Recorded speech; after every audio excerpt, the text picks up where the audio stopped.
Hi, I'm Linda Mal, and welcome to Art This Week. On this week's episode, we visit the Modern and speak with artist Jules de Balincourt about the exhibition Focus, Jules de Balincourt. Now for Art This Week.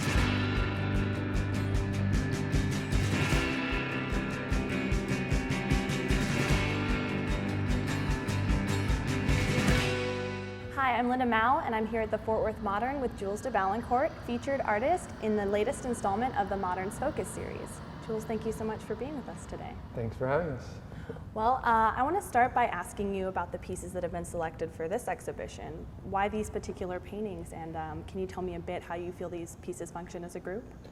Yeah, well, a lot of these paintings are actually, they weren't made at the same time. They're spanning about a 6-year period from, well, this is the most recent painting, and then there's other paintings in the other room that are from 2008. So it's about a 6-year time span. So we just sort of just put various paintings together that we had access to, because a lot of my paintings are in Europe, or it was just about where can we access these paintings. And then a lot of times I like making these kind of arbitrary connections between a painting from 3 years ago and a painting now, and the sort of free associative dialogue it creates of like reconfiguring paintings that weren't necessarily made together or simultaneously. Mm-hmm. I'm interested in sort of what happens when you re-scramble things together and what narrative it sets up. Some of them were created simultaneously, maybe just the three in this. This painting was created for this show. I made this painting for this show. It was sort of like an extension.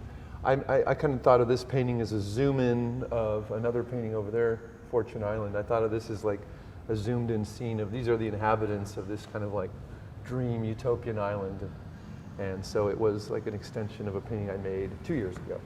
Okay. So it's kind of continuing the dialogue of that painting. So I was trying to make other pieces that kind of like wove it all together, or tied it all in. It's really interesting. Thanks. Can you tell me a little bit about your choice of materials? Yeah, I paint on, it's all on panel, wood, don't touch the art. It's not sold yet, so this is what I can touch still. Yeah, they're all on panel, on board, and it's all pretty much oil paint for the most part. Some of them have a little bit of oil stick or spray paint, but for the most part it's really oil on board.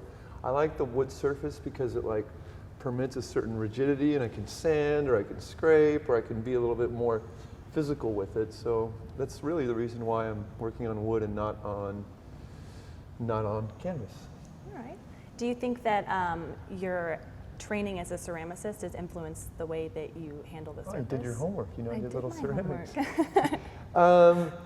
Yeah, well, that's the thing. I started as a ceramicist, really. I was working in pottery and clay, and I was painting on the clay, and then the painting on the clay became so much more important than the clay part, so eventually I sort of just transitioned from making ceramic canvases that I was making ceramic tiles of sorts, and then I transitioned to making on wood.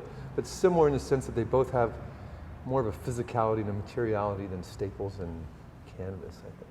So I want to talk a little bit about the content of your paintings. A lot of your pieces deal with social, cultural, even political issues. Can you tell me a bit about what motivates you to explore these themes? What motivates me to explore these themes?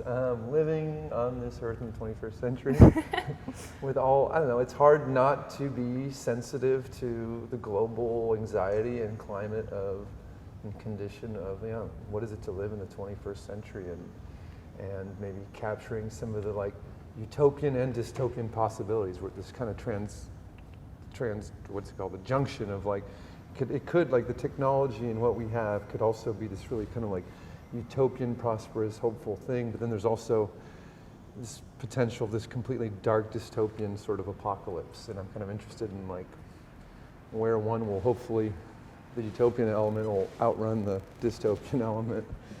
Okay. And so I guess a lot of my work reacts to that, you know, micro communities, other alternative communities, utopian communities, dystopian communities. I mean, this painting was, the idea was, it's the end of the world, and who are my favorite 50 people that I would want that we would all, you know, your desert island list. My desert island, and these are the people that are going to continue life's, like the extension of humanity. These are the last lone 50 survivors, and that was sort of the idea of this painting. Kind of a dark theme, but dark times. Well, since you mentioned it, one of the things that I'm really interested in your painting is your use of narrative.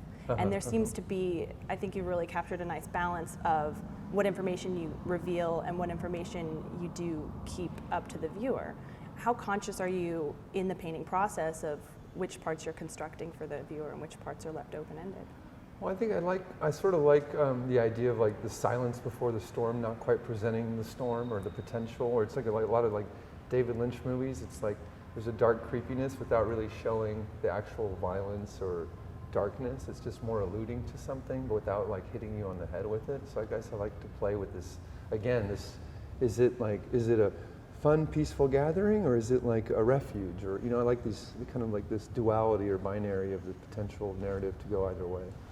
And also, with you saying that, I mean, there is a lot of darkness and there's a lot of maybe an eerie, questioning element to a lot of these paintings, but they're mostly brightly colored and very graphic.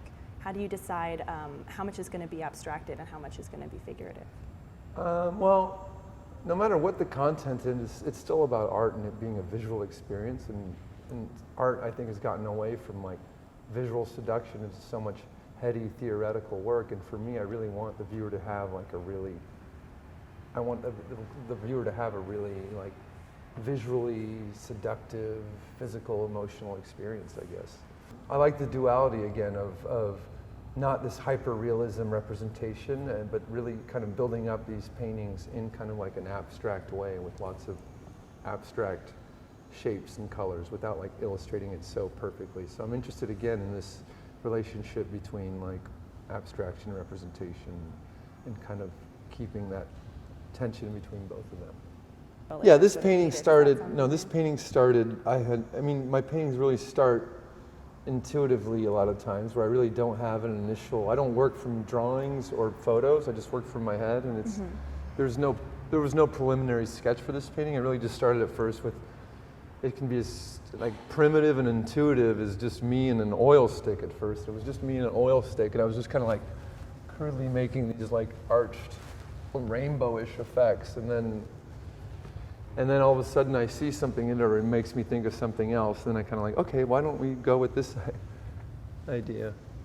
Well, I had read that about your process, that you don't use any source materials, and I've also, your work's been called dreamlike a lot, and I wonder if your lack of source materials is maybe a big part of that. I think so. Like yesterday I was at the school here at the TCU University talking to students, and I think it's still a problem. I think a lot of students are still just working from photography, and I think a lot of personal, psychological, emotional things are lost when you're just translating a photo.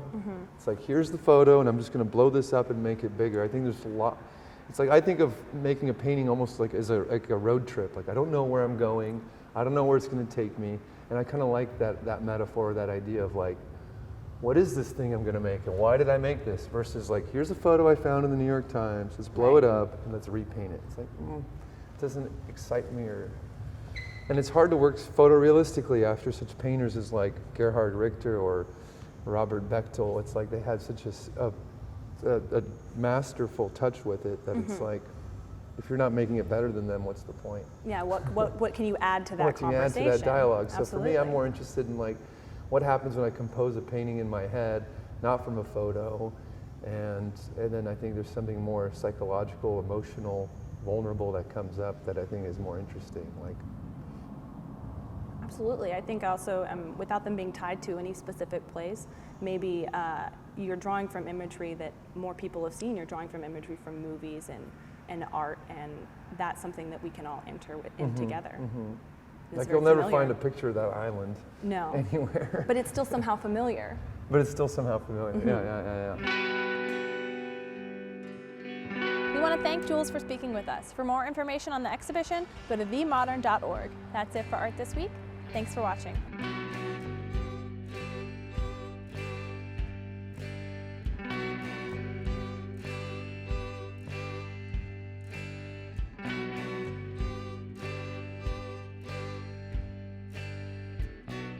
I still got your Polaroid.